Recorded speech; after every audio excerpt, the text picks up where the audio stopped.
चेहरे के बालों को हटाने के लिए हम लोग कितने तरीकों का यूज करते हैं। थ्रेडिंग, वैक्सिंग, शेविंग, ब्लीचिंग, ट्वीजिंग, यहाँ तक कि एप्लीकेटर, लेजर। बट ये काम कैसे करता है? क्या इसको कराने का सही तरीका है? इसको कब कराया जाए? कौन सी स्किन पे कौन सा वाला मेथड काम करता है? इस वीडियो में मैं पर्सनली एक्सप्लेन करूंगी हर एक सिंगल मेथड की कि कौन सा मेथड किस पर्सन पे जाता है या कौन सा मेथड किस पर्सन के लिए बेनिफिट रहेगा। तो अगर आप हेयर रिमूवल से किसी से भी रिलेटेड इस बारे में जानना चाहते हैं तो वीडियो को एंड तक जरूर देखिएगा। एंड में आपको समझ में आ जाएगा कि आपके स्किन पे या आपके बॉडी टाइप पे कौन सा मेथड सबसे बेस्ट रहेगा। तो चलिए शुरू करते हैं आपके अपने ही चैनल अंबुजा तिवारी व्लॉग्स में। सबसे पहला पॉइंट है थ्रेडिंग। थ्रेडिंग मोस्टली बहुत पॉपुलर मेथड है आपके फेस के हेयर्स को हटाने के लिए। ये सैलून में भी काफी कारगर है। कुछ लोग अपने घर पे भी इसे सेल्फ थ्रेडिंग भी कर लेते हैं। एक्चुअल में होता है कॉटन थ्रेड से आपके एक एक बालों को जड़ से निकालते हैं हम। इस प्रोसीजर में आप ये तो समझ जाइए पेन तो होता है बट इसकी ड्यूरेशन लॉन्ग होती है क्योंकि आपके जड़ से हेयर्स निकल रहे हैं तो आपकी थ्रेडिंग की ड्यूरेशन थोड़ी सी लॉन्ग होती है। छोटे छोटे एरियाज पे लाइक आप आईब्रोज में या अपर लिप्स में या फोरहेड पे थ्रेड करा सकते हैं। बट अगर बात करें फुल फेस की तो फुल फेस यार थोड़ा सा रिस्की हो सकता है क्योंकि फुल फेस का एक एक बाल हटाना बहुत ज्यादा मुश्किल भरा हो सकता है और आपके लिए बहुत ज्यादा दर्द भरा हो सकता है। इसको कराने के बाद हल्की सी रेडनेस आती है, हल्का सा स्किन बम्पी होता है। बम्पी मतलब आप कह सकते हैं दाने जैसा हो जाता है बट उसको सिकैया कराने के बाद थोड़ा सा वो नॉर्मल हो जाता है और ये बजट फ्रेंडली भी है तो लोग इसको प्रिफर करते हैं। अगर आपकी स्किन सेंसिटिव है तो थ्रेडिंग फुल फेस बिल्कुल नहीं कराना चाहिए क्योंकि सेंसिटिविटी के कारण आपके फेस पे रेडनेस आ सकती है, बहुत सारे बम्प्स आ सकते हैं। तो कोशिश करें कि थ्रेडिंग को अवॉइड करें, उसको मत कराएं। सेकेंड जो सबसे ज्यादा फेमस है वो है वैक्सिंग।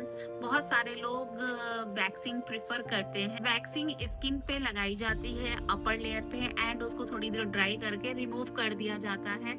इससे बेनिफिट ये होती है कि आपकी स्किन थोड़े टाइम के लिए स्मूथ तो लगती है और इसमें सबसे अच्छी बात ये है कि आप बार में ही बहुत सारे हेयर्स को ग्रैब करके हटाते हैं और एक साथ ही वहाँ के हेयर्स निकल जाते हैं, स्मूथ हो जाती है, टेम्पररी होती है। बट आप ये समझिए जो भी चीजें हैं ये टेम्पररी है। स्किन आपकी स्मूथ टेम्पररी होगी लेकिन ध्यान देने वाली बात ये है कि हम हैंड पे या फिर लेग पे वैक्सिंग कराते हैं तो हैंड और लेग की बात तो छोड़ दीजिए, फेस के हेयर्स को अगर हम वैक्सिंग कराते हैं तो उसमें बहुत अग्रेसिवली बहुत ही जोर से खींच के नहीं निकालना होता है क्योंकि वो आपकी स्किन फेस की सेंसिटिव होती है और कई कई बार ऐसा करने पे लोगों को ब्लड तक आते हैं। दूसरी बात ये है कि अगर आपके फेस पे एक्ने बम्स हैं, बहुत एक्टिव एक्ने हैं, मार्क है या फिर आपकी स्किन ऑलरेडी पहले से बहुत एग्रेसिव हो चुकी है, मतलब कि वो चीजों को एब्जॉर्ब नहीं कर पा रही है, तो मेरे ख्याल से वैक्सिंग आपको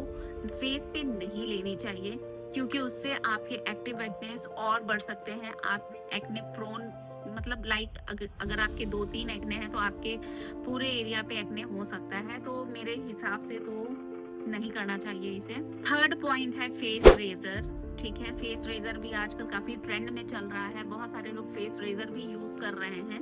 एक्चुअली इसमें होता क्या है कि आप अपने फेस पे से हेयर तो हटाते हैं बट वो आपकी जड़ से नहीं मैंने बात किया था थ्रेडिंग वैक्सिंग, वो आपकी जड़ से हटता था बट ये फेस रेजर से आपके सिर्फ और सिर्फ ऊपर के लेयर्स के हेयर्स हटते हैं, इनग्रोन हेयर्स रहते हैं।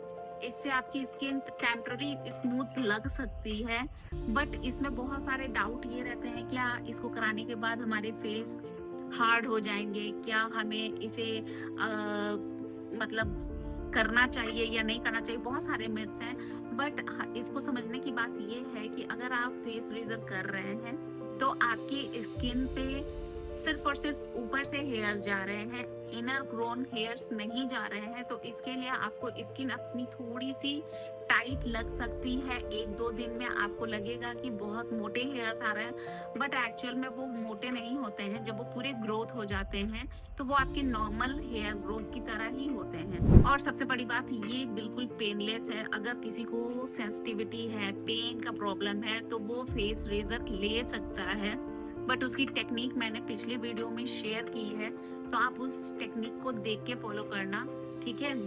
फेशियल हेयर रिमूव करने के लिए अगर आप फेस रेजर का यूज कर रहे हैं तो उसमें सबसे खास बात ये देखनी है कि आपके टूल हाइजीन एंड क्लीन होने चाहिए। आप किसी भी गंदे रेजर से अपने फेस को क्लीन मत करना, हमेशा अपने टूल को क्लीन सैनिटाइज करके ही करना। अब बात करते हैं ब्लीचिंग। ब्लीचिंग एक्चुअल में आपके फेस के हेयर्स को रिमूव नहीं करता है, वो आपके फेस के हेयर को गोल्डन ब्राउन कलर दे देता है, जिससे आपको लगता है कि आपका स्किन इवन हो गया है, स्मूथ आउट हो गया है, बट आपके हेयर्स अभी भी आपके फेस पे रहते हैं। सबसे मेन बात ये है, क्योंकि ब्लीचिंग आपका जो है एक केमिकल एजेंट है, तो हमेशा इसको करने से पहले अपने ईयर के पीछे या हैंड पे पैच टेस्ट जरूर कर लें, अदरवाइज इससे रिएक्शन होने पे स्किन बर्न हो जाती है। अगर आपको ये सूट करता है तो आप कर सकते हैं। सेंसिटिव स्किन के लिए मैं बिल्कुल भी रिकमेंड नहीं करूंगी। अगर आपकी स्किन हेल्दी है और आपकी स्किन थोड़ा सा ब्लीचिंग इफेक्ट ले सकती है तो आप इस ट्रीटमेंट को 100% कर सकते हैं, बट रेगुलराइज मत करिएगा इसे। नेक्स्ट स्टेप है ट्विजर। अरे यार, ट्विजर होता है कि आप अपने हेयर्स को एक एक करके निकालते हो, तो ये तो भाई सुपर पेनफुल है। छोटे एरियाज के लिए परफेक्ट है, बट अगर फुल फेस की बात करें तो मेरे तरफ से तो बिल्कुल भी ये रिकमेंडेड नहीं है, क्योंकि एक एक हेयर को निकालना मतलब कि अपनी आत्मा को निकालना बार बार के बराबर।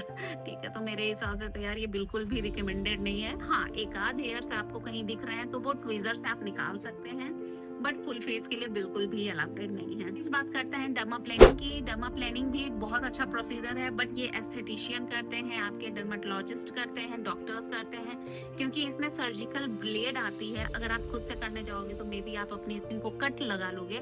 तो कोशिश ये करना है कि अगर आप डर्मा प्लानिंग करते हैं तो इसको एक अच्छे डॉक्टर की निगरानी में करें, और ये अच्छा है, इससे भी रिजल्ट काफी अच्छे आते हैं, बट इसमें भी आपके रूट से हेयर नहीं निकलते हैं। ये हेयर के साथ साथ आपके डेड सेल्स को भी रिमूव कर देता है। तो इसको करने के बाद बहुत सारे प्रिकॉशंस होते हैं जो आपको लेने होते हैं। आप इसे हमेशा डॉक्टर की निगरानी में ही कराएं, खुद अप्लाई मत करें। अब बात करते हैं लेजर की। ये जो आपके लेजर हेयर रिडक्शन में concentrated light energy hair follicles के पिगमेंट को टारगेट करके और हेयर फॉलिकल्स की ग्रोथ को धीरे धीरे रिड्यूस करती है। ये वन टाइम ट्रीटमेंट नहीं है, इसके सेशंस लगते हैं। इसको आपको 6 महीने साल भर के सेशंस लेने पड़ते हैं, और हर आदमी में, हर लेडीज में इसके सेशंस के अलग अलग रिजल्ट हो सकते हैं। कुछ में ग्रोथ चली जाती है, कुछ में ग्रोथ रुकी रहती है, तो ये मैन टू मैन वेरी करता है यार। लेजर ट्रीटमेंट कराते समय हमेशा एक अच्छे डॉक्टर से कंसल्ट करें। मैं यहाँ एक नंबर दे रही हूँ, आप इनसे कांटेक्ट कर सकते हैं। क्वालिफाइड प्रोफेशन होना चाहिए, मशीनें उनकी एकदम हाई एंड होनी चाहिए, और सेटिंग्स का सिलेक्शन अच्छा होना चाहिए। और इसका लेजर अगर आप कराते हैं तो इसका मतलब ये नहीं है कि आपके बाल 100% खत्म हो जाएंगे। ये आपके हेयर्स 100% खत्म नहीं होते हैं, बट इसे थोड़ा सा डिले कर देते हैं। मतलब अगर आपकी 1 महीने में ग्रोथ आ रही है तो आपकी फिर 2 महीने में, 3 महीने में ऐसे आती है। थोड़ा सा एक्सपेंसिव ट्रीटमेंट है ये, बट देखा जाए तो सबसे बेस्ट ट्रीटमेंट है। तो आपके बजट में जो भी ट्रीटमेंट अलाउ करता है आप उसे करा सकते हैं। अगर आपको मेरी ब्यूटी ट्रीटमेंट समझ में आया हो तो मेरे चैनल को सब्सक्राइब करना मत भूलिएगा, और ये वीडियो उन्हें शेयर जरूर कर दीजिएगा जिन्हें बहुत सारे डाउट्स होते हैं कि मैं क्या कराऊं क्या ना कराऊं। जो मैंने बताया है ये एक्चुअल मेरे 10-15 साल के, मैं सैलून फील्ड से हूँ, तो मैं 10-15 साल के एक्सपीरियंस से आपको बता रही हूँ। ये पर्सनली मेरा नहीं है कि मैं ये करूँ ना करूँ।